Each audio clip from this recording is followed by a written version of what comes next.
Voilà, bonsoir à tous, j'espère que vous allez bien, vous êtes bien installés pour nous suivre pour notre nouvelle émission jeudi soir sans les murs. Alors c'est une émission qui fait suite, comme Tom nous l'a rappelé, à notre émission du mois passé. Il y avait tellement de contenu nourrissant qu'on a décidé de faire une suite à cette émission sur comment se nourrir de la Bible. Alors, on ne change pas une équipe qui gagne, hein, on continue avec le même invité. Je suis vraiment heureux, encore une fois, d'accueillir Vincent Beckers. Bonsoir Vincent, bienvenue avec nous ce soir pour continuer à développer ce sujet de se nourrir de la Bible. Alors Vincent, est-ce que Vincent est parmi nous? Bonsoir, Eric, ravi moi aussi qu'on puisse continuer à brasser cette nourriture. Voilà, donc Vincent est parmi nous, bien sûr, bienvenue Vincent. Et alors, on accueille aussi de bien loin, dans la fraîcheur de l'Est, Pascal Portucalian, qui est en Arménie et qui va nous servir d'intervenant grain de sel, c'est-à-dire qu'il va donner son avis et sa question à la fin de l'émission. Pascal, tu es là avec nous? Bonsoir Vincent, bonsoir Eric, ça me fait très plaisir encore d'être avec vous aujourd'hui. Voilà, merci à tous les deux d'être avec nous ce soir pour jeudi soir sans les murs.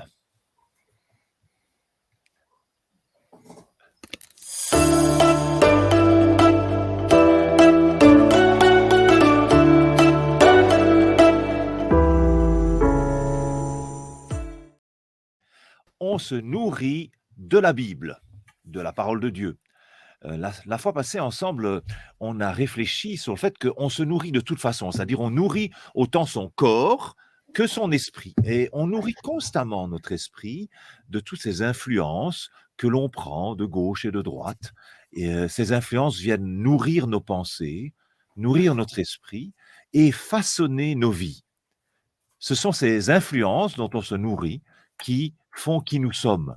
On a donc vu à quel point c'est important de choisir de quoi on se nourrit. Et bien sûr, on a tout de suite ce fameux verset, cette citation de Jésus lui-même, hein. L'homme ne vivra pas de pain seulement, mais de toute parole qui sorte de la bouche de Dieu. C'est Jésus qui était dans le désert, tenté par le diable, et qui lui répond, hein, l'homme ne vivra pas de pain seulement, mais de toute parole qui sorte de la bouche de Dieu. Ah, attends, pas de la parole de Dieu, ou pas de la Bible, mais de toute parole qui sorte de la bouche de Dieu. C'est quoi toute parole qui sorte de la bouche de Dieu? Cette fameuse parole de Dieu. Alors, souvent, quand on entend parole de Dieu, en tant que chrétien, surtout les protestants évangéliques, hein, chaque fois qu'on entend parole de Dieu, on pense Bible. Parole de Dieu égale Bible. Tellement que certaines fois, la Bible en devient sacrée, la sacrée parole de Dieu. Vincent, qu'est-ce que tu penses de cela? Parole de Dieu, c'est la Bible? On se nourrit de la Bible? On se nourrit de la parole de Dieu? C'est quoi finalement?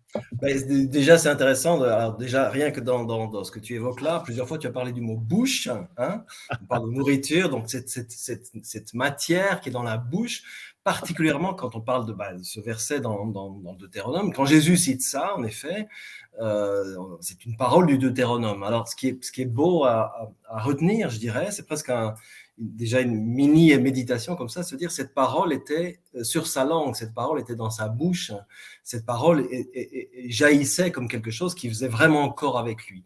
Et ça renvoie aussi, évidemment, cette idée que non, par rapport à la question, il ne s'agit pas d'un livre, il s'agit d'une parole. Cette matière, la parole de Dieu était quelque chose qui était, et qui a toujours été, surtout à ce moment-là, et particulièrement quand lui le dit là, une matière qui est fondée sur un puissant principe d'oralité. On avait parlé de ça déjà un petit peu l'autre fois. Donc, on voit quelque chose. Qu'est-ce qu'on avait à ce moment-là? Je veux dire, on fait référence de cette parole dans le Deutéronome, de ce peuple qui errait dans le désert pendant 40 ans.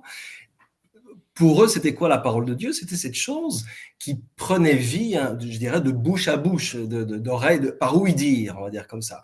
Et ce que nous, on a, c'est la compilation de ces choses. Peut-être, on l'avait dit l'autre fois, qu'on a perdu un peu cette dimension d'oralité, hein, on va sûrement en reparler, parce qu'on voit, nous, aujourd'hui, une espèce de constitution de petit à petit de cet Ancien Testament qui petit à petit se constitue. On parle de Jésus, mais au moment où cette parole est formulée, on a quelque chose qui n'est pas écrit du tout, quoi.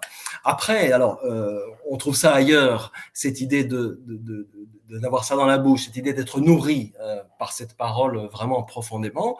Psaume 119, au verset 9, « Comment le jeune homme rendra-t-il pur son sentier ? En se conformant à ta parole. » Et je voulais le reprendre dans la Nouvelle Français courant. Quand on est jeune, comment garder une conduite pure, c'est-à-dire comment trouver un sentier en observant ce que tu as dit, donc cette idée de cette parole qui circule, qui rayonne. Et alors le verset suivant, « De tout mon cœur je te cherche, ne me laisse pas dévier de cette route, dans mon cœur je conserve ce que tu as dit. » Alors, je ne vais pas faire une analogie un peu 6-4-2, mais je conserve ce que tu as dit. Ce que tu as dit. Alors, sur l'analogie de la nourriture, je dirais, où est-ce qu'on conserve une nourriture pour qu'elle ne périsse pas? Dans une boîte à conserve, d'accord? Ça vaut ce que ça vaut. Mais c'est cette idée-là. Moi, je me souviens, quand j'étais gamin, on faisait souvent, je participais à des récoltes comme ça, où on disait récolter de la nourriture non périssable. Et 9 fois sur 10, c'est de la nourriture qui était dans une boîte à conserve. Pourquoi? Parce que, je ne sais pas vous, à moins que la boîte à conserve soit rouillée et toute foutue, on l'ouvre en confiance. On se dit, ce qu'il y a dedans, c'est une nourriture qui a gardé ses propriétés nutritives. Voilà, j'abandonne cette idée de la boîte à conserve pour notre cœur. Mais ce que je veux dire par là, c'est qu'en effet, il y a cette idée, et c'est très beau dans ce verset, ne me laisse pas dévier, dans mon cœur, je vais nourrir mon cœur de cette nourriture et je vais la conserver. Je vais la mettre dans mon cœur de façon à ce qu'elle ne s'abîme pas. Donc, ouais, dans ce que dit Jésus, on a cette référence à l'ensemble de l'Ancien Testament. Il semble que ça vienne pour nous aujourd'hui comme quelque chose d'évident comme ça, mais son ministère n'a pas encore commencé. Donc, on est pour ce peuple qui est dans le désert bien avant quoi que ce soit qui aurait été révélé. On n'est pas encore dans une compilation d'écrits, on est encore dans la force belle et puissante de l'oralité. C'est ça, la plupart du temps, quand le mot parole de Dieu est utilisé dans la Bible, on pense que ça fait automatiquement référence à la Bible. Et pourtant, la plupart du temps, la Bible n'existait pas encore quand le terme est utilisé dans la Bible. Alors évidemment, pour nous, on a ce livre et on regarde comme dans le rétroviseur. Nous, on a ce regard, ce recul qui fait qu'on regarde en arrière et nous, on voit l'ensemble de cette bibliothèque, finalement, cette compilation des paroles de Dieu. Alors évidemment, on entend, moi tout de suite, j'ai ce texte aux Hébreux qui résonne à mes oreilles. Après avoir autrefois de nombreuses reprises, de bien des manières, parlé à nos ancêtres par les prophètes, Dieu, dans ces jours qui sont les derniers, nous a parlé par le Fils. La parole de Dieu s'exprime dans l'Ancien Testament. On a une partie des paroles de Dieu que Dieu a formulées à son peuple à l'époque. On a la partie qui a été inspirée, préservée, protégée jusqu'à nous aujourd'hui. Même dans le Nouveau Testament, on n'a pas par exemple, les paroles de Jésus. On sait que le Nouveau Testament nous dit le monde n'aurait pas pu contenir tous les livres nécessaires pour écrire toutes les paroles de Jésus. Donc, on n'a qu'une partie de ces paroles. On n'a qu'une partie de la parole qui est sortie de la bouche de Dieu, mais on a la partie qui nous concerne aujourd'hui. Ce sont les paroles de Dieu écrites, sélectionnées parmi toutes ces paroles orales qui sont sorties de la bouche de Dieu par le prophète, par Jésus lui-même, par les apôtres. On a ce qui a été sélectionné, protégé, rassemblé pour nous parvenir jusqu'à nous dans cette Bible. Alors la Bible, est-ce qu'elle est sacrée? Est-ce qu'elle est parole de Dieu? Alors quoi finalement? Non, mais on a parlé on parle sans cesse de bouche, de parole. Quand on parle de parole de Dieu, on dirait qu'on oublie qu'une parole, si on dit parole dans un autre contexte, on va entendre la dynamique d'un son, de quelque chose qui passe d'une personne à une autre. Dans ce contexte dont on parlait, les prophètes, par exemple, venaient donner une parole directe, c'est-à-dire qu'ils venaient annoncer quelque chose. On ne lisait pas les prophètes, on les écoutait. Donc il y avait la dynamique de cette parole. Et en ce sens, on pourrait on pourrait dire, à partir de ce soir, n'oublions plus jamais que dans le mot parole, il y a une dynamique d'oralité, il y a un son, il y a quelque chose qui est vraiment de l'ordre de la transmission dynamique, quoi. Ça, c'est une belle chose à ne pas perdre. Et en ce cas-là, on pourrait dire que non, la Bible, le livre, l'objet n'est pas la parole et le véhicule. On a déjà dit ça, on avait déjà abordé ça l'autre fois. On pourrait donc dire, attention, je vais peut-être dire un truc étrange, on pourrait donc dire d'une certaine manière, ou d'une façon certaine d'ailleurs, que la Bible n'est pas la parole de Dieu, d'accord? Mais elle dévoile la parole de Dieu, elle expose, elle la contient, elle en est, comme je l'avais dit et je le redis, elle en est le véhicule, elle en est le réceptacle, et ce réceptacle, on peut se le passer. Tiens, je te la donne, comme on pourrait dire à quelqu'un, tiens, voici un frigo rempli d'une nourriture qui est pour toi. On pourrait dire ça comme ça. Comme on offre une Bible à quelqu'un, on pourrait dire, tiens, voici un petit frigo portable, et à l'intérieur, il y a une nourriture fondamentale pour ta vie. Je veux dire, c'est délirant. Mais l'analogie, à nouveau, fonctionne bien, comme le frigo, en effet, contient toute la nourriture dont on a besoin chaque jour, chaque semaine, pour alimenter notre vie et pour nous développer, pour, si on va un cran plus loin, pour nous épanouir. C'est ça. C'est ça le fondement de cette parole, nous épanouir comme Dieu l'entend, comme Dieu le veut. Alors, le frigo, c'est une analogie un peu simpliste. Évidemment, si on fait une analogie avec la Bible, c'est un frigo très particulier. C'est un frigo unique en son genre, on va dire, parce que c'est le seul véhicule ou le seul espace qui contient vraiment tout ce qui nous est nécessaire. Je dis c'est comme un contenant, quoi, cette idée-là.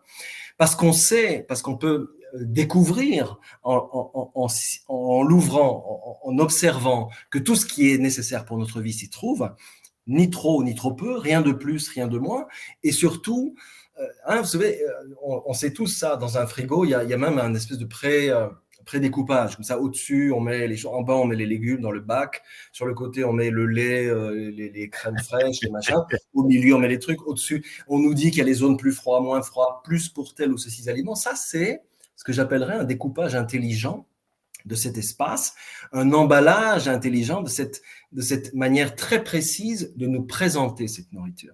Et si on regarde la Bible, on se dit, purée, mais comme c'est bien présenté, comme c'est bien organisé. Et au-delà de ça, au-delà de la structure et de la façon dont ça nous a présenté, qui a vraiment un sens, qui a vraiment une trajectoire qui est très cohérente, il y a cette idée, imaginons-nous, on ouvre la porte du frigo, on voit les choses qui viennent vers nous et on part à la découverte de la vraie cohérence de ça.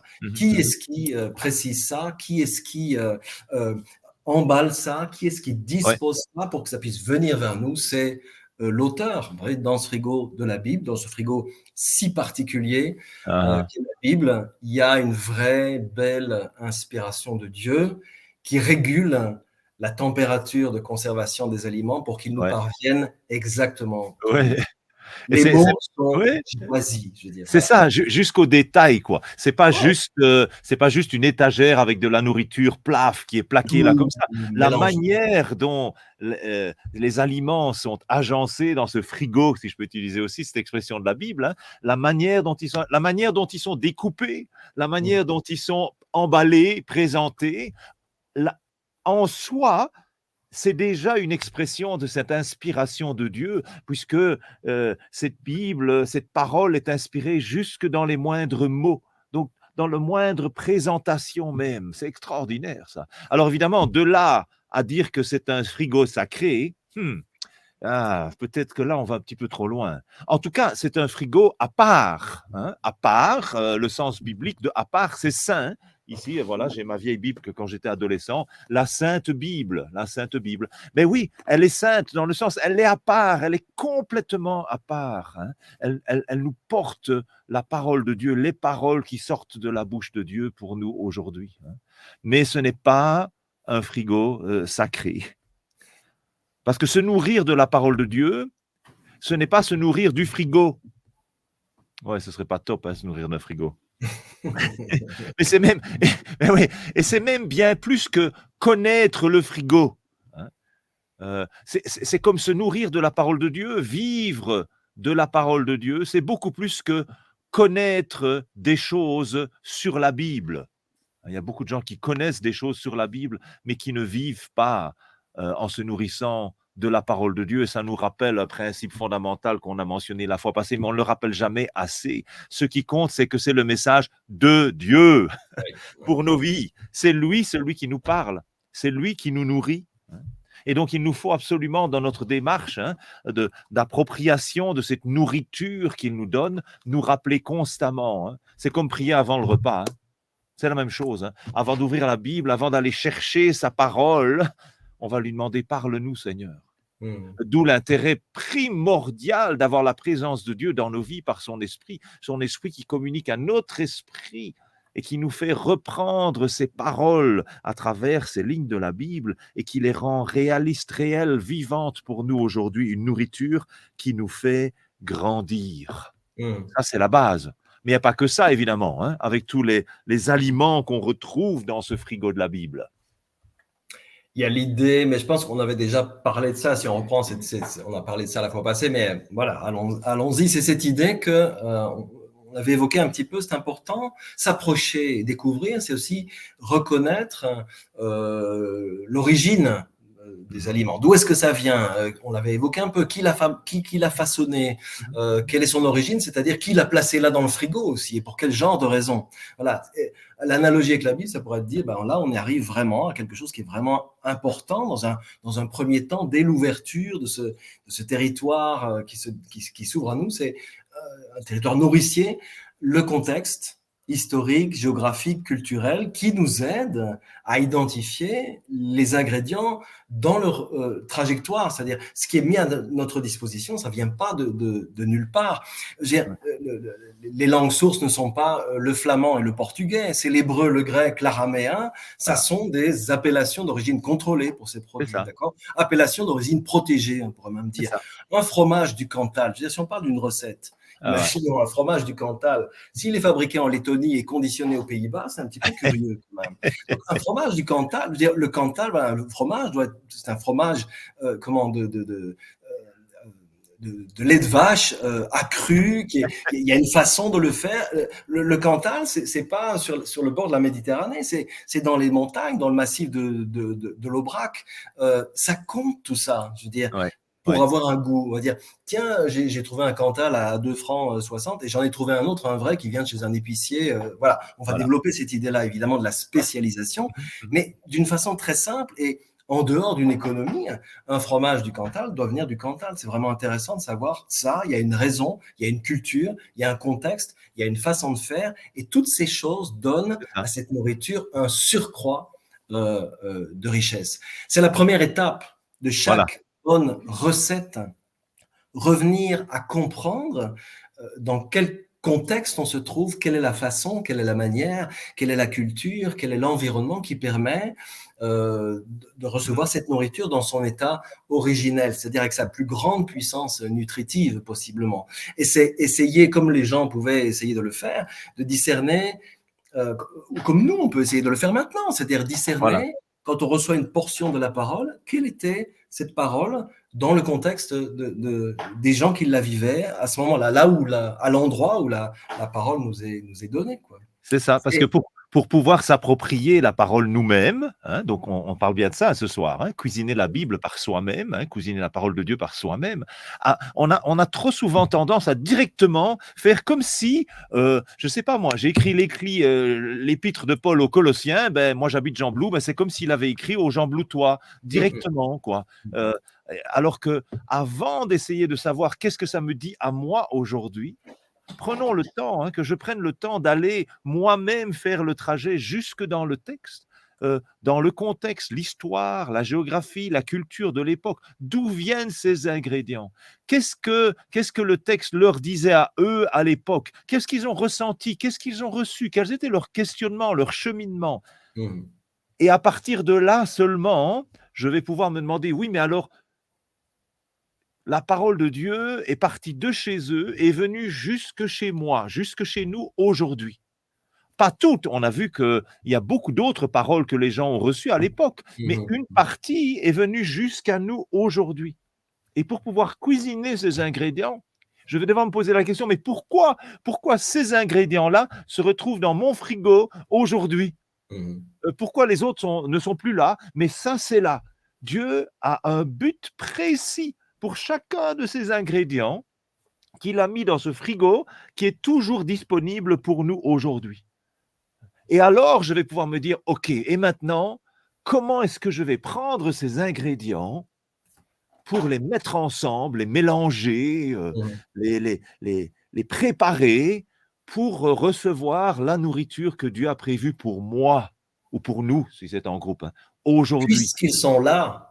sont là dans ce frigo, disposés comme ça, qu'est-ce que ça veut dire pour moi, en effet? C'est ça. Et puis alors comment, il va falloir se poser la question, comment est-ce que maintenant je vais les prendre? Bon, ça va être pour tout de suite, hein, mais d'abord, avant de passer justement à et alors on cuisine, comment? On a vu la dernière fois que c'est vrai, c'est utile d'avoir quelqu'un qui cuisine pour nous. C'est assez confortable. Quelquefois, on a vu cependant que ça peut être peut-être trop confortable. On peut se complaire dans une nourriture biblique, une nourriture de la parole de Dieu faite de plats préparés, hein. On va à l'église et on s'assied gentiment et on reçoit. On ouvre son bec, comme on dit, hein, et on reçoit le bec ouvert, la nourriture pré-mâchée, préparée déjà. Alors, bien sûr, pour le nouveau-né spirituel, celui qui découvre la vie en Jésus, qui ouvre la Bible pour la première fois, ah ben c'est important et même indispensable que maman, hein, ou les spécialistes, ou les plus âgés, les grands frères, les grandes sœurs cuisinent pour lui, pour elle, hein. Mais petit à petit, il faut arriver à apprendre à cuisiner par soi-même. Sinon, on est en danger que quelqu'un cuisine n'importe quoi et nous fasse avaler n'importe quoi, hein. On est en danger. Pour se développer, il faut apprendre à cuisiner par soi-même. Et d'ailleurs, pas seulement par soi-même, mais même en groupe, parce que rien de tel qu'un bon repas entre amis. Alors oui, mais on rêve tous sûrement de grands repas extraordinaires, Ah bah ouais. de barbecues géants, de trucs, Mmh. on est toute une bande là, de Ah, repas gastronomiques, 4 services, mais des trucs vraiment top, je sais pas, le petit déjeuner hyper complet, là, je sais plus comment on appelle ça, si c'est à la française, si c'est à l'anglaise, avec les œufs, avec le lard, avec l'avant et avec l'après. Je veux dire, ok, ça fait envie, mais en vérité, on sait bien qu'on n'a pas le temps de faire ça. On n'a pas le temps de faire des grands repas ah, extraordinaires tous les soirs, tous les midis. Les super barbecues géants, ça se compte sur les doigts d'une main pendant le mois et encore si c'est en été. Donc, mmh. comment est-ce qu'on peut faire, on pourrait dire, pour lâcher cette pression-là? Si on regarde l'analogie, on a un grand repas extraordinaire. C'est comme je disais, il me faut tous les jours, matin, midi, soir, des Ah, réunions où il y a 300 personnes, où on chante, où on entend la parole de Dieu, où on réagit. Bon, pour le coup, c'est pas possible mmh. parce qu'on n'a pas cette vie-là.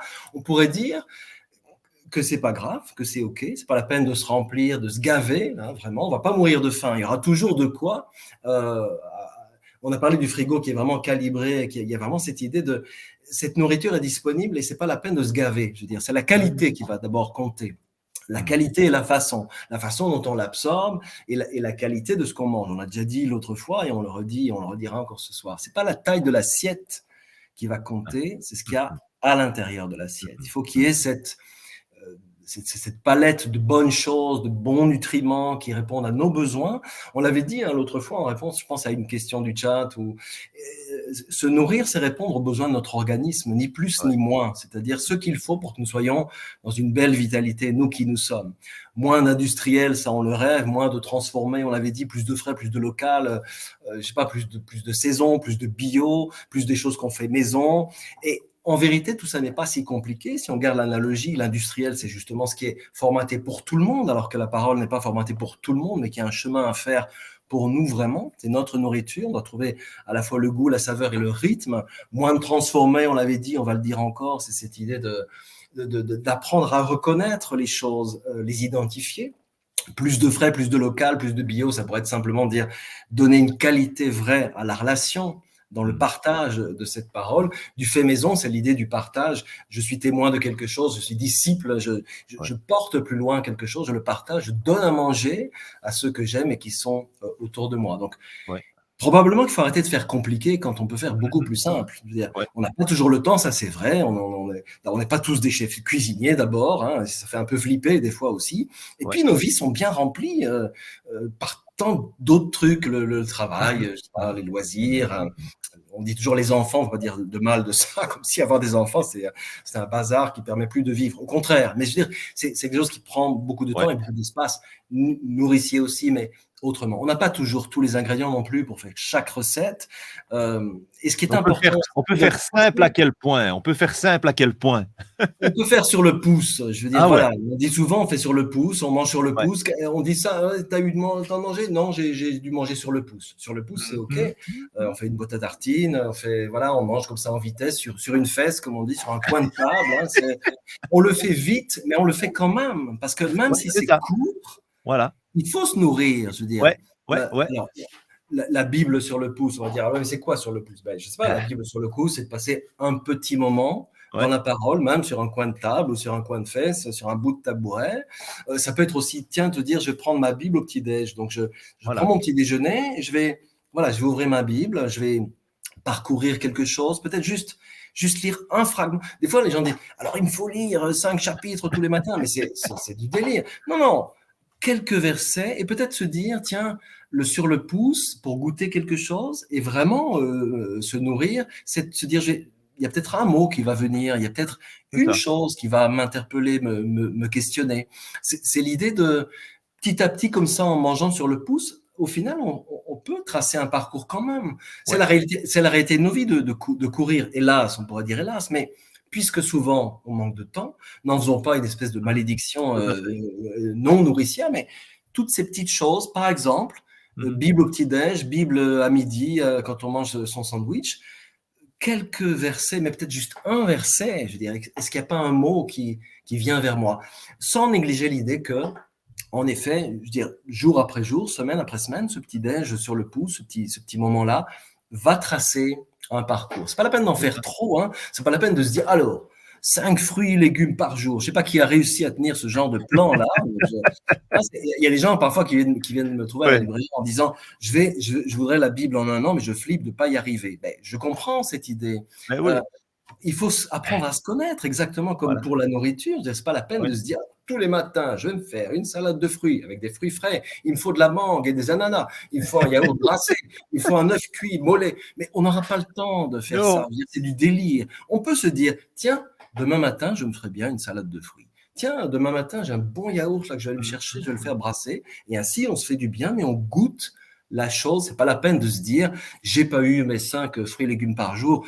Oh là là, il y a une espèce de culpabilité ou ne pas fixer la barre trop haut, comme pour la nourriture, pour le fait de manger, de goûter, de savourer la parole que Dieu nous donne, c'est aussi de se laisser voyager dans un petit peu une bonne, mieux vaut choisir quelque chose et avoir le temps de le manger que de rassembler les 5 fruits et légumes, les œufs mollets, le bazar, les céréales, machin, le truc, et puis de se dire, en fait, j'ai même pas le temps de goûter ce que j'ai fait. Oui, mais c'est bon pour ta santé. Oui, mais si j'ai pas le temps de le goûter, je veux dire, à quoi ça va servir, en vrai, quoi. Voilà. C'est ça, parce que le danger, finalement, quand on se lance dans trop, hein, on dit, ah, il faut. C'est souvent, comme tu l'as bien dit, c'est par culpabilité. Hein. Il y a ce poids qui dit, je dois absolument étudier, méditer, réfléchir, étudier la Bible chaque jour. Hein. Il faut que je prenne 1 heure dans la Bible chaque jour. Hein. Et finalement, on n'y arrive pas. Et le danger, c'est que à vouloir trop faire, on ne fait plus rien. Hein, c'est comme ce petit déjeuner que tu mentionnais, qu'on rêve de voir si complet, si diététique, si formidable. Finalement, au bout de quelques jours, on ne mange plus rien au petit déjeuner et on file dans sa voiture ou dans son train pour aller au boulot et on n'a rien dans le ventre, on n'a rien avalé. Hein. Et n'oublions pas, si on ne se nourrit pas de la parole de Dieu, notre esprit va quand même se nourrir de ce qu'il va recevoir pendant la journée. Et donc, on se met en danger. Il vaut mieux prendre un peu de temps le matin avec son petit déjeuner, hein, un chapitre simplement, hein, et même pas tout un chapitre, mais un chapitre déjà, un chapitre au petit déjeuner, en se proposant, comme Vincent le disait, de souligner une phrase ou un mot dans ce chapitre que l'on va garder mâché pendant toute la journée. Hein. D'ailleurs, vous savez ce qu'est l'idéal. Alors, je vous dis, l'idéal, deux trucs. Allez, 2 trucs. Un premier, l'idéal, c'est d'avoir 1 ou 2 autres amis qui vont lire le même chapitre chaque jour, hein, de son côté, chacun de son côté, qui vont eux aussi souligner peut-être un truc dans ce chapitre, hein, et puis de pouvoir se retrouver au bout d'1 semaine, au bout de 2 semaines, pour ouvrir un peu et aller à travers ce qu'on a découvert ensemble dans ces chapitres. Ça fait donc à peu près entre 10 et 15 chapitres par 2 semaines. C'est ce qu'on propose en fait dans un plan de lecture qu'on appelle le 3D, hein. Alors ce plan-là, Tom vous le montrera maintenant, on l'a imprimé, c'est super, vous pouvez nous écrire et l'obtenir. Il suffit de trouver 2 autres amis et voilà une manière toute simple de prendre un peu de temps, chaque jour, hein, pour, juste, un petit repas sur le pouce. Mmh.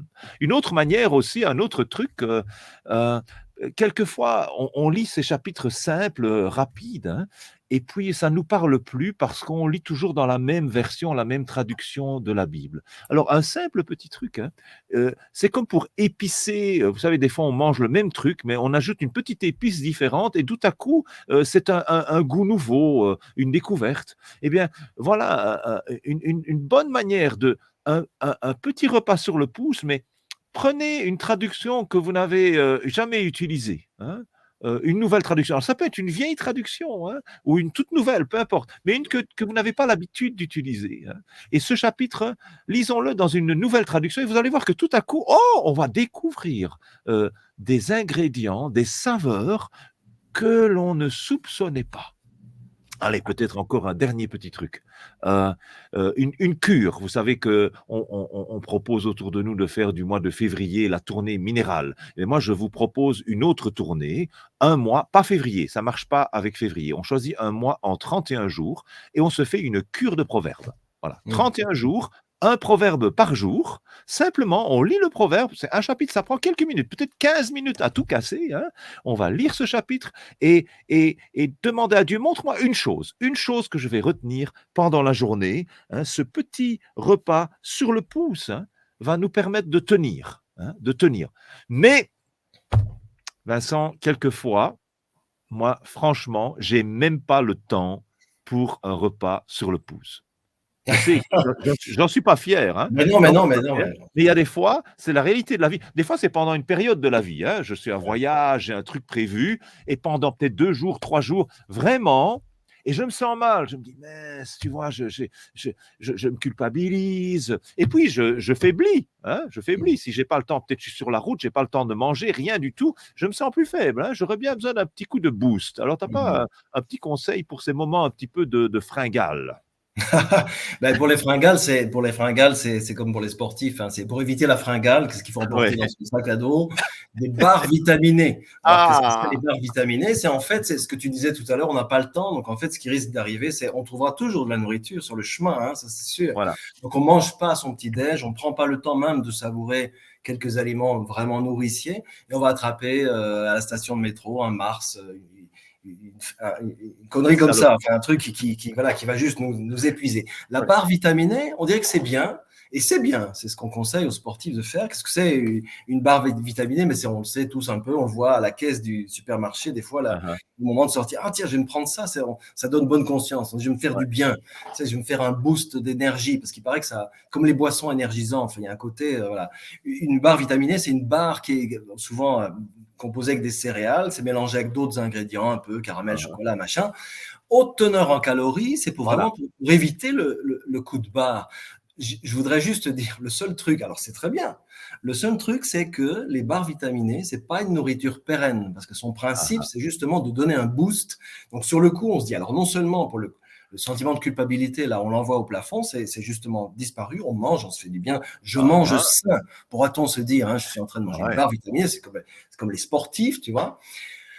Sauf que les barres vitaminées sont faites, alors les protéines c'est bien, mais c'est une base de protéines et beaucoup de ce qu'on appelle des glucides simples, c'est-à-dire des glucides que le corps n'a pas besoin de décomposer en longues chaînes de glucides. Ce que ça veut dire, c'est qu'en fait, en effet, ça booste sur le coup, mais c'est pas une nourriture pérenne. Je veux dire, on peut pas se nourrir de façon vraiment pérenne avec des barres vitaminées.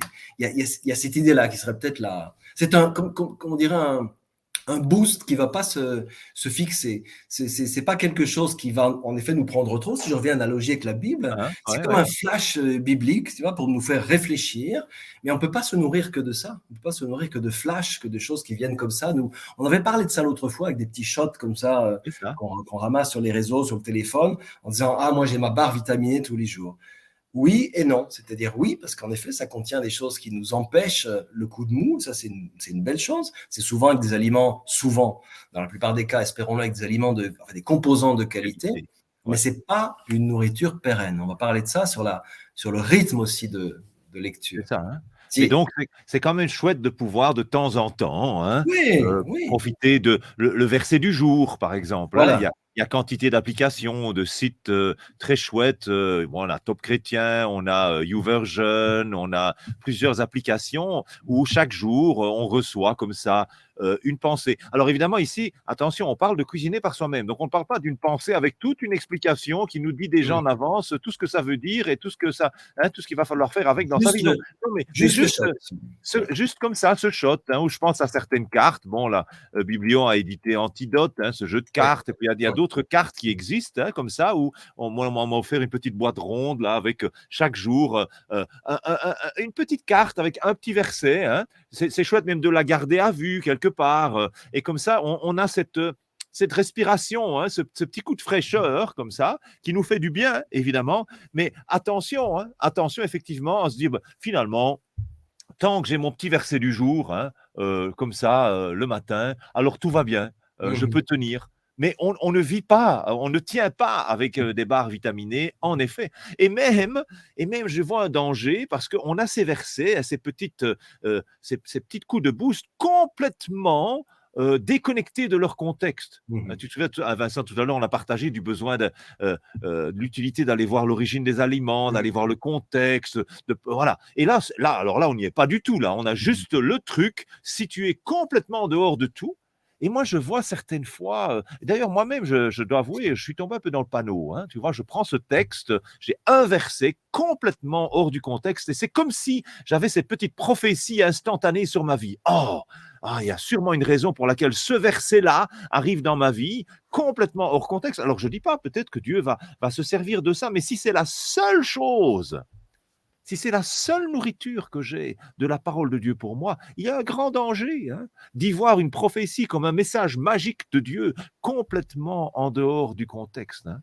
Donc oui, ce shoot biblique, bien, mais on ne peut pas tenir en ne buvant que du Red Bull, hein, voilà, c'est ça, ou en ne mangeant que des barres de céréales. Hein. On a besoin de prendre le temps. Alors même si on l'a bien dit, on ne peut pas prendre le temps tout le temps, mais ça ne peut pas être une excuse pour ne jamais prendre le temps. Parce que pour se développer, on a besoin de prendre le temps. Et quelquefois, de vraiment prendre le temps. Hein. Moi, je suis fasciné maintenant par le slow living. Donc, le ralentir sa vie. Et dans le slow living, il y a le slow food. Donc, ralentir la consommation de nourriture. Ça nous inspire quoi, cela ? Ben, c'est vraiment à l'opposé de ce qu'on vient de dire là. Il y a un truc chouette dans le chat, là, je vois, c'est Christine qui disait notamment sur le pouce, c'est prendre un mot et le goûter directement dans notre culture, notre situation. Je pense que ça prend du temps. C'est une question de rythme. Donc, alors slow food, c'est pas seulement se dire que on va manger mieux ou cuisiner local, etc. C'est vraiment cette idée aussi de ralentir pour goûter à ce qu'on a là vraiment. C'est un principe un peu méditatif où la nourriture prend une vraie place dans sa valeur de révélation, de saveur. Alors bien sûr, c'est aussi l'idée de se faire du bien, parce qu'on n'avale pas, on n'engloutit pas les choses, on mange lentement. Et par rapport à notre analogie sur la Bible, c'est vraiment cette idée-là. Et elle est belle, cette idée-là. Une étude anglaise que j'avais chopée il y a quelques semaines racontait que surtout les chrétiens d'ailleurs, lisent leur Bible en F, comme on dit, c'est-à-dire ils lisent la première ligne et puis on dégringole un peu sur le côté, puis on termine avec la fin du chapitre. C'est la fin du chapitre, voilà. Et en fait, slow, c'est vraiment se dire, ok, j'ai toute une page, donc ça va me prendre un temps, et j'accepte le temps que ça va me prendre. Après, on l'a dit, on peut, voilà, comme disait l'un ou l'autre, j'ai vu aussi un chouette truc, c'est Eunice, je crois, dans le chat, qui dit mâchouiller toute la journée. C'est vraiment se dire, ça finit par s'afficher vraiment sur nos rétines, sur nos tympans. On est dans une slow lecture de la Bible. Slow Bible, ça n'existe pas, mais ça devrait exister. C'est ça, tout à fait. Et pour ça, il y a plusieurs techniques. En tout cas, il y a par exemple des techniques d'édition. On a parlé un petit peu de la façon de le faire soi-même, un peu sur le pouce comme ça, mais aussi simplement en ralentissant. On pourrait Oui, le dire 10 fois, on pourrait le dire juste que comme ça. Mais il y a aussi cette idée très belle de comment on le faisait avant quand il y en avait des téléphones avec des fils. Moi, je voyais ma mère faire ça quand elle téléphonait. Elle avait un carnet auprès du téléphone, et alors elle faisait des trucs, des dessins, etc. Et il y a des bibles qui existent comme ça, des ouais, bibles journal de bord ou la Youth Bible, des bibles qui sont des bibles journal de bord, c'est-à-dire qui permettent, c'est plus une maquette en 4 colonnes, c'est une maquette en 2 colonnes, et 2 colonnes sur le côté sont c'est ça. libres, soit avec des invitations à dessiner, réagir sur le texte, noter des choses, C'est ça. entrer un petit peu dans le Euh, murmure secret de cette lecture pour nous. Ça aussi, c'est une façon de consommer lentement la parole. Voilà, Oui, il y c'est a des ça. On vient d'avoir surligner, des faire un éditions dessin, intéressantes. Hein. réécrire un mot. Ouais, C'est assez ouais, récent, ça vient de la ouais, culture anglo-saxonne et en français, c'est voilà, assez récent. Il y a c'est 2 ça. modèles qui existent, le journal de bord et la Bible pour les jeunes, biblio, qui sont des bibles qui invitent à faire ça. Oui, surligner, réagir, écrire. Alors après, le Voilà. truc, c'est, petite parenthèse, les gens me disent souvent, je n'ose pas écrire dans la Bible. Ça renvoie à l'idée du livre. Peut-on toucher à ce livre? Peut-on écrire dedans, etc. Mais c'est une vraie belle Oui, expérience, en fait, de tout à fait. l'ouvrir, avoir des feutres, peut-être de couleur, juste un crayon, de se dire, voilà, Ouais. je vais réécrire le mot. Tiens, ce mot me parle, je vais l'écrire en grand, puis je vais dessiner quelque chose autour. Ça paraît rien, et il faut pas être créatif ou savoir dessiner, c'est juste une question de rythme. Mmh. Oui, on a des éditions, bon, on a dans la culture anglophone, notamment tout, le journaling et le Bible C'est journaling, ça. hein, donc et d'ailleurs, il y a voilà, à l'écran, vous voyez, c'est une édition en français qui est sortie. En anglais, il y en a énormément, hein. Mhm. Il s'agit vraiment de alors ça, c'est peut-être pour les ceux qui sont un peu plus créatifs, hein, mais effectivement, on utilise des couleurs, des collages et le truc, c'est qu'on n'est pas dans la quantité de paroles de Dieu, hein, Mhm. mais on est dans la profondeur. Donc on va prendre un texte, peut-être un texte pas long, quoi, et on va le laisser, on va le dessiner, on va le colorier, pour le laisser pénétrer vraiment. Et puis alors on avait aussi la Bible second 21 a sorti, ce genre de format de Bible où il y a toute la place autour, hein. On a parlé de Biblio, donc il y a pas mal d'éditeurs qui sortent ce genre de format où on ose écrire, colorier dans le texte, hein. Le slow food, c'est prendre le temps. En fait, nos amis catholiques, hein, depuis bien longtemps, hein, ont une pratique de slow food qui est devenue presque institutionnelle chez eux. Ça s'appelle la Lectio Divina. Mhm. Alors, la Lectio Divina, ça veut dire la lecture divine ou la lecture sacrée, hein. Il s'agit donc de prendre un texte biblique et de prendre le temps. Alors, la Lectio Divina, il y a 4 étapes. Alors, je vous les donne, hein, en vitesse. C'est des mots latins, hein, peu importe, hein. Il y a la partie Lectio. Et là, il s'agit de. Alors, peut-être vous pouvez essayer, hein. Alors, tapez, vous googlez, vous allez voir des tas de sites qui expliquent comment le faire. Mais en vitesse, hein. D'abord, la première étape, c'est prendre le texte et le lire lentement.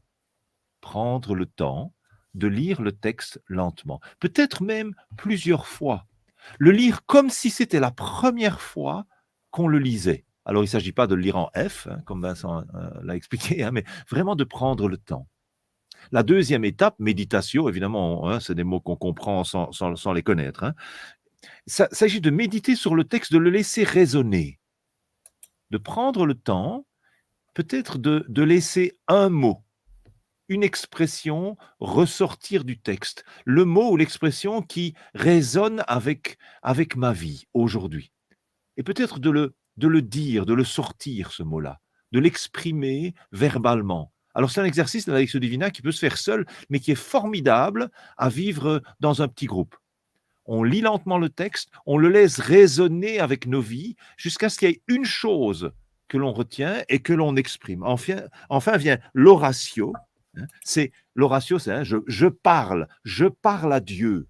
Et je vais dire ce mot, cette expression à Dieu, et dire à Dieu ce que ça me fait ressentir, hein, ce que ça me fait réfléchir, comment ça impacte ma vie. Et enfin, contemplatio, c'est le moment où je me tais et j'écoute Dieu.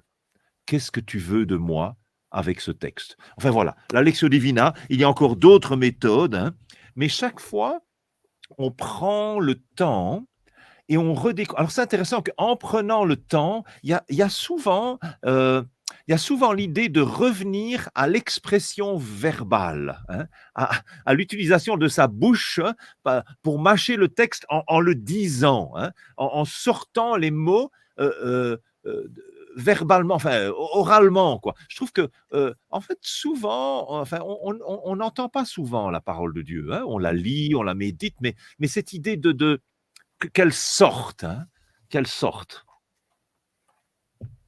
Alors, je sais pas, Vincent, est-ce que tu vois d'autres manières qu'on peut envisager pour que justement on exprime, qu'on prenne le temps de se nourrir de la parole de Dieu en la sortant verbalement, quoi. On l'avait dit, on l'avait évoqué un petit peu, je pense que c'était une réponse à une question que Pascal posait, c'est-à-dire l'oralité. C'est un principe fascinant, l'oralité, et en effet, de la partager ensemble. Il y a l'idée, qui est une idée, alors ça, on peut l'entendre, bien sûr, et la partager comme ça, mais ensemble, il y a l'idée très belle du chœur. Donc, comme le chœur dans la tragédie grecque, c'est-à-dire c'est un personnage en entier qui est porté par plusieurs personnes et qui est celui qui commente et qui observe. Le chœur a une vraie voix pour révéler la conscience, pour poser quelque chose et permettre au récit vraiment d'avancer, de prendre toute sa dimension. Et ça pourrait être de se dire, par exemple, on va lire la Bible ensemble, on va apprendre par cœur, c'est une Ouais. belle expression, hein, ça, par Ouais, cœur. ouais, ouais. C'est-à-dire de mémoire, et on le dit, j'apprends par cœur, c'est-à-dire je loge dans mon cœur, je mets en conserve dans mon cœur les belles choses que la parole me donne. Et Ouais, ensuite, ensemble, on partage par fragments, on dit ensemble, on voilà. laisse entendre ensemble.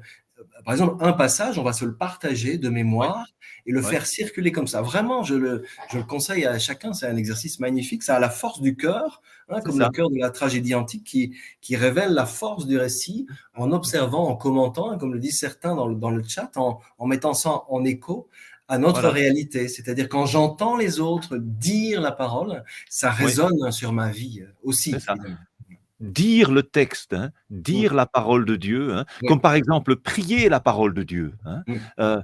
plutôt que d'aller chercher des mots, des mots, des mots. Pourquoi pas? C'est aussi un bon exercice pour dire la parole de Dieu et ainsi la consommer lentement en la lisant dans nos prières. Alors, il y a quantité de prières dans la Bible. Bien sûr, les psaumes en sont une belle collection, mais il n'y a pas que ça, hein. Je pense par exemple, le site Top Chrétien a une formation qui mentionne vraiment comment les prières dans la Bible, alors il y a pas mal de livres ou d'autres sources, hein, les prières dans la Bible, les prendre et les utiliser comme nos propres mots, comme si c'était moi, hein. Et c'est aussi une manière de se nourrir lentement des paroles de Dieu. Oui, la parole de Dieu, hein, c'est ce qui sort, c'est ce que Dieu exprime. Ça, c'est la parole de Dieu. Alors, ce que Dieu exprime, il a utilisé plusieurs médias, hein, pour plusieurs canaux pour nous le communiquer. Pour nous, quand on regarde en arrière, tous ces canaux sont condensés, repris dans la Bible. La Bible, c'est le condensé des paroles de Dieu qui ont été communiquées par ses prophètes, par Jésus, par les apôtres de Christ. On les a, nous, condensés dans sa parole. Là, c'est la source sûre. Alors évidemment, la source sûre, bon, encore une fois, la langue originale, c'est mieux que la traduction, hein. Heureusement, il y a des outils qui nous aident, hein. La prédication, en elle, ne veut rien dire. La prédication, c'est une manière de communiquer ce que la parole de Dieu est révélée dans la Bible, hein. La prédication, c'est juste un outil, comme celui du partage à trois, finalement, hein. Mais la parole de Dieu, la source fiable, elle est dans la Bible. Évidemment, Dieu est tout à fait libre de faire ce qu'il veut, hein, mes amis. Si Dieu a envie de nous dire quelque chose par son esprit aujourd'hui, il est tout à fait libre de le faire. Mais c'est une zone un peu risquée, un peu dangereuse, hein. Et d'ailleurs, c'est toujours utile d'aller vers la Bible, vers la parole écrite de Dieu, comme un référent pour pouvoir vérifier est-ce que c'est bien en accord avec ce que j'entends quand j'entends la voix de Dieu qui me parle en direct. Le temps est là, mais quand même, je crois qu'on doit prendre encore quelques minutes pour parler du repas principal, finalement, dans la vie. Le repas principal, c'est ce repas maison, hein, la cuisine comme à la maison, simple, mais complète, équilibrée, hein. Ce repas, le repas de la famille, hein, le repas qu'on prépare, c'est pas un repas qu'on improvise, hein. C'est un repas qu'on prévoit. Euh, il y a une heure à laquelle on va manger, et c'est l'heure à laquelle, souvent, c'est le repas qu'on partage. Donc, on se met d'accord, on invite les amis ou les enfants, les parents, savent à quelle heure on va manger, hein. Et en fonction de l'heure à laquelle on va manger, ben, la personne qui prépare ou les personnes qui préparent doivent mettre dans leur agenda de la journée ben, assez de temps pour préparer ce repas. Et on a besoin de ces repas, hein.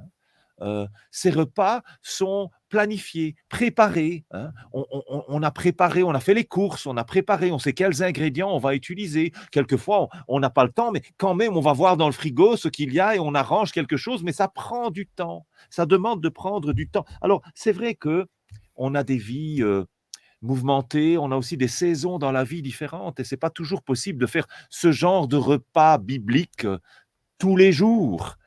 Mais pourtant, c'est le repas important, celui qui va prendre un peu plus de temps, une demi-heure, 40 minutes, une heure, où on va cuisiner, prendre le temps, hein, de cuisiner par soi-même. Et ça s'apprend, hein. Au départ, c'est maman qui cuisine pour nous, hein, ou papa. Euh, mais on doit prendre le temps d'apprendre à se débrouiller soi-même. Alors, il y a des schémas, il y a des recettes, hein, des livres de recettes qui sont là pour nous aider, des outils, des instruments, hein. Il y a donc des schémas intéressants de recettes types, hein, des schémas typiques. Et j'aimerais vous en partager 3 ensemble. Alors, il y en a toute une série. Alors, ce sont des acronymes, hein, des lettres. Je vous dis, hein, CIA, CELA, SOAP. Alors, qu'est-ce que c'est? C'est simplement un schéma typique de recettes type pour ce repas préparé maison. CIA, alors je vous le donne, C pour compréhension, I pour interprétation, A pour application. Ben voilà, 3 étapes typiques d'une recette. Une première étape où on essaie de comprendre ce que le texte veut dire dans sa situation. Une deuxième étape, on va l'amener vers notre vie aujourd'hui. On va essayer de comprendre, l'interpréter, qu'est-ce qu'il me dit. Et enfin, on termine en disant, mais qu'est-ce que je vais faire? L'application. Alors, Top Chrétien encore propose Séla. Alors, Séla, c'est un mot hébreu, hein, c'est un petit peu un jeu avec un mot hébreu de l'Ancien Testament qui voulait dire pause. Dans les psaumes, il y a un moment, il y a des pauses, hein. Séla, c'est là pour ce temps de pause avec Dieu. Alors, je vous donne l'acronyme. S pour sonder, E pour écouter, louer, agir, honorer. Voilà, hein. On retrouve un peu les mêmes idées. Et le dernier, soap, évidemment, c'est un mot anglais, savon, hein, soap. Savon, ça ne marche pas entre nous, l'acronyme, j'ai essayé, ça ne fonctionne pas. Mais soap, ça marche. Soap, S pour écriture, enfin scripture en anglais, écriture. Donc, on lit le texte. O pour observation. Qu'est-ce que je vois dans le texte? A pour application, hein. Qu'est-ce que je vais faire avec ce texte? Et P pour prière, hein. Je me remets à Dieu et je m'engage devant lui. Voilà, il y en a encore plein d'autres, hein. Ce sont comme des schémas de recettes typiques. Et finalement, on retrouve toujours à peu près le même schéma, hein, pour nous aider justement à aborder un texte et aller y trouver la parole de Dieu pour nous aujourd'hui. Alors évidemment, aller trouver l'origine des aliments, etc., ça, on ne le suce pas de son pouce, hein.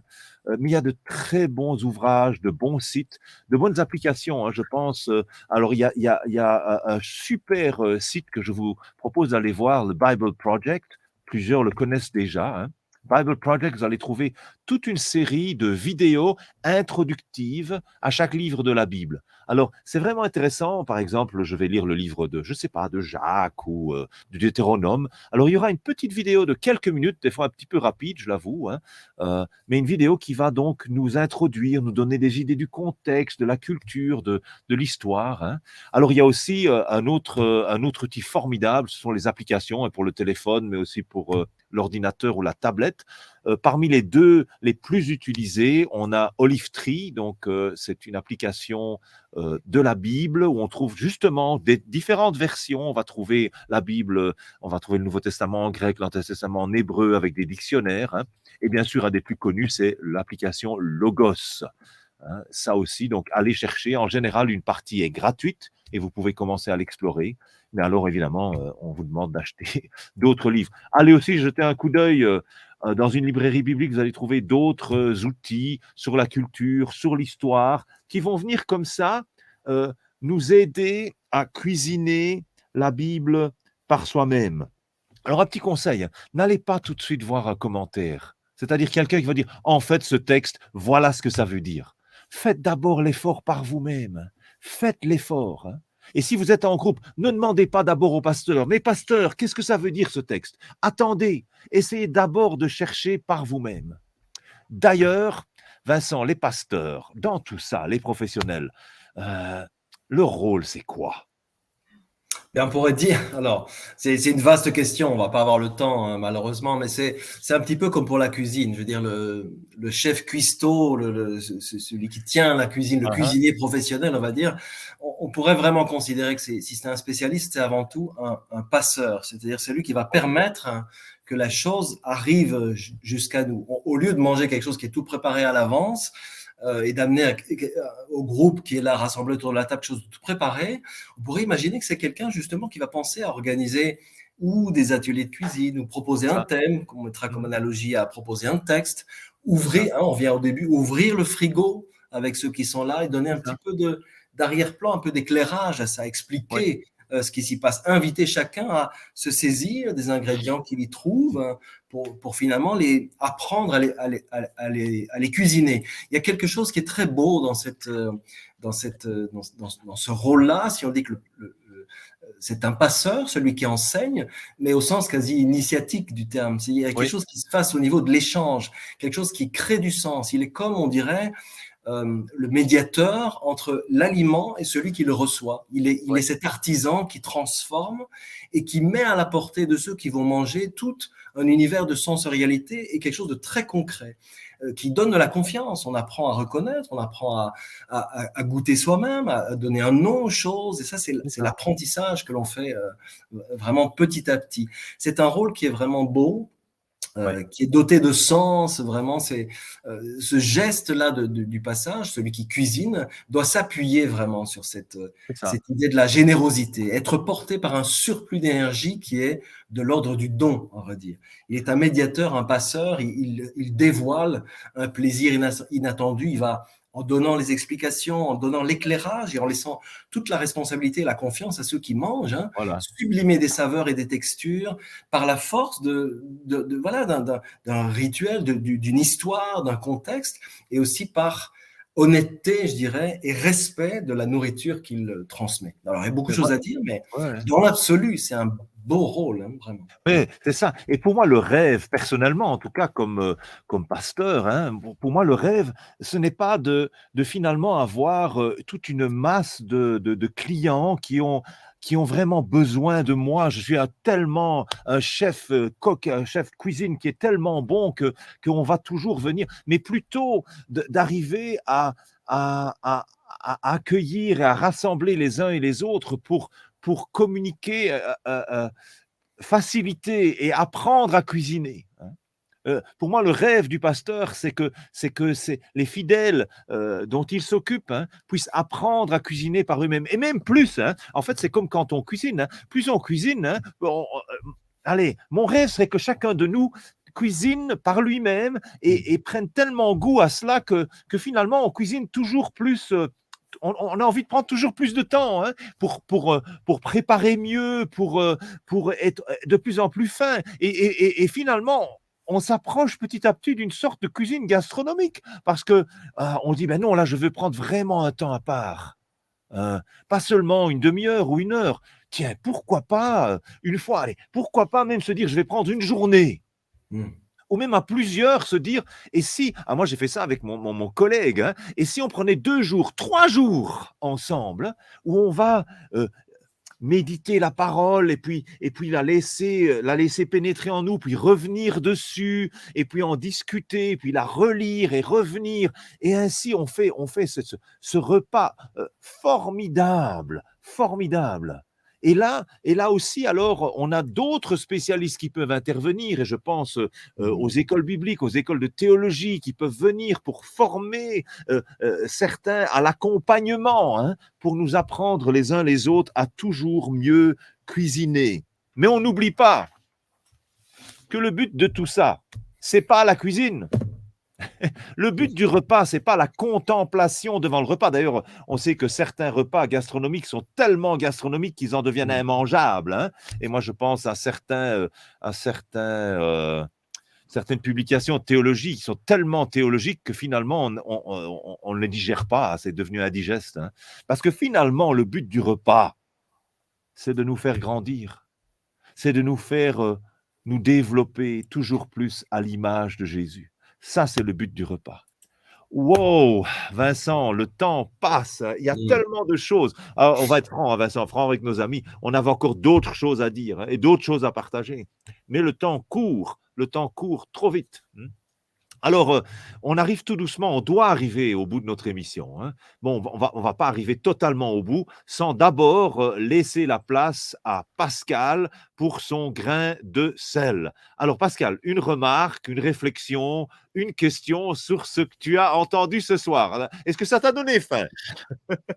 Oh là là, alors vous m'avez donné faim, et puis en plus de ça, vous me demandez d'ajouter un peu de sel par-dessus. Alors, je vais le faire, et puis je vais non seulement mettre du sel, mais un peu d'épices. Vous avez dit, c'était vers je sais plus, vers le premier quart d'heure de cette émission, vous avez dit que avec la Bible, eh bien, c'est une partie de la parole de Dieu qui est parvenue jusqu'à nous. Et en effet, c'est donc une sélection qui est là et qui est là, qu'on peut lire aujourd'hui en 2023. Ça n'est sans doute pas la totalité de ce que Dieu a dit par ses prophètes, Jésus, etc. Bien. Nous allons reprendre l'analogie que vous avez utilisée au début du frigo. Vous avez dit le frigo, il y a tout un tas d'aliments à l'intérieur, et puis avec tout ça, on concocte un plat. Maintenant, voilà mon petit grain de sel. Il y a quand même des aliments, tout un tas d'aliments qui sont très très bons, qui donnent du goût, par exemple, de la saveur, et qui ne sont pas dans le frigo. Je veux dire, certaines épices, par exemple, elles ne sont pas dans le frigo. Il y a même des choses qui sont très bonnes pour la santé. Si vous avez certaines douleurs articulaires ou autres, vous mettez, je ne sais pas, du curcuma ou quoi. C'est très très bon, mais ça n'est pas conservé au frigo.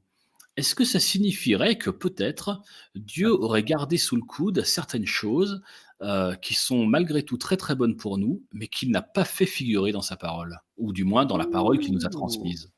Ouh là là, alors ça sent le bon coup. Hein.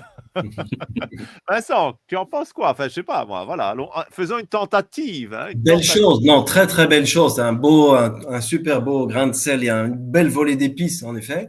Très juste, parce qu'effectivement, j'aime beaucoup cette idée. Alors, Pascal l'a fait surgir comme ça, cette idée que tout n'est pas dans le frigo. C'est-à-dire, tout n'est pas là. On ouvre et on voit tout d'un coup. Il y a cette idée-là. Et il parle de choses qui sont bonnes pour la santé, qui sont bénéfiques, qui donnent un goût autre, qui nous emmènent ailleurs, qui nous font voyager autrement, et elles ne seraient pas dans ce frigo. Moi, je dirais ça, justement, c'est l'idée, enfin, me semble-t-il, c'est l'idée justement de cet apprentissage. On va peut-être apprendre à former quelque chose de consistant, de nourricier avec ce qui est dans le frigo, ce qui est là organisé, ce qu'on va apprendre à apprivoiser, à mettre ensemble, comme on l'a dit beaucoup, cette idée belle de préparer ensemble, même simplement un repas avec des amis, le partager avec des amis, ça rejoint l'oralité et toutes ces choses, mais au-delà de ça, cette idée qu'on va découvrir en le faisant, qu'il y a des choses qui, tiens, il manque de quelque chose, et petit à petit, on va soi-même s'ouvrir à la découverte de ces choses, alors que pas, tu disais Dieu a gardé sous le coude, il les a peut-être cachés, mais j'aime bien cette idée de les garder sous le coude pour dire, venez les chercher, vous allez faire le chemin dans l'apprentissage, dans cette idée que vous apprenez à reconnaître le goût, les textures et les saveurs, à reconnaître que certaines choses manquent à un panel de base, je dirais, un panel formaté. Ça, c'est la splendeur de l'apprentissage, de la découverte de la parole, de la goûter, de la savourer, de comprendre qu'il y a beaucoup de choses comme tu dis Pascal, que Dieu a gardé sous le coude pour nous réserver de belles surprises et sublimer, chemin faisant, dans notre trajectoire de foi, une nourriture qui prend de plus en plus de goût, de saveur, et qui non seulement nous goûte, mais nous fait du bien aux articulations, mais nous fait du bien à la cervelle, mais fait du bien à nos poumons, à notre flux sanguin, etc. Petit à petit, dans la trajectoire de foi, on fait l'apprentissage de toutes ces choses belles qui n'étaient pas dans le frigo au premier coup, mais que, je le dis la dernière fois, comme tu dis, Dieu avait gardé sous le coude pour nous sur le chemin.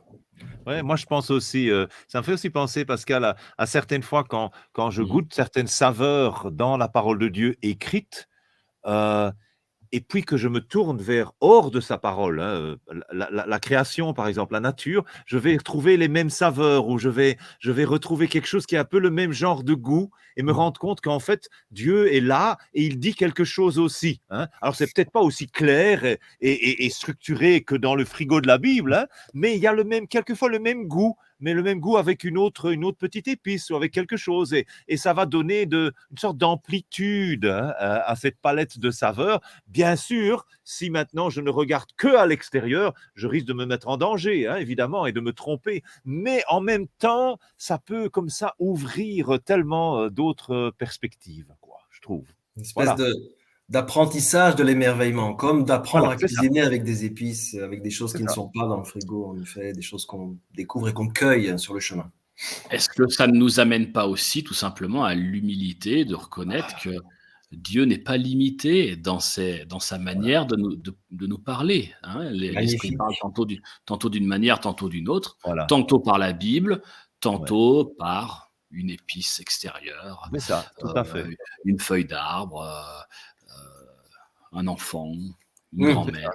Mmh. Voilà, tout à fait. Waouh! Comme Merci disait beaucoup, hein. Marianne tout à l'heure dans le chat, en effet, mâchouiller cette parole Ouais, en laissant résonner ce qui est autour de nous, notre c'est ça, hein. contexte, notre situation, la couleur et la saveur de notre chemin à cet instant-là. Voilà. Waouh, merci beaucoup, Mmh. hein. Merci beaucoup, Pascal, pour ton intervention. Merci à Vincent, C'est moi qui vous hein. remercie. Merci pour ce temps passé ensemble. L'heure est là, hein, c'était vraiment chouette de pouvoir partager tout ça.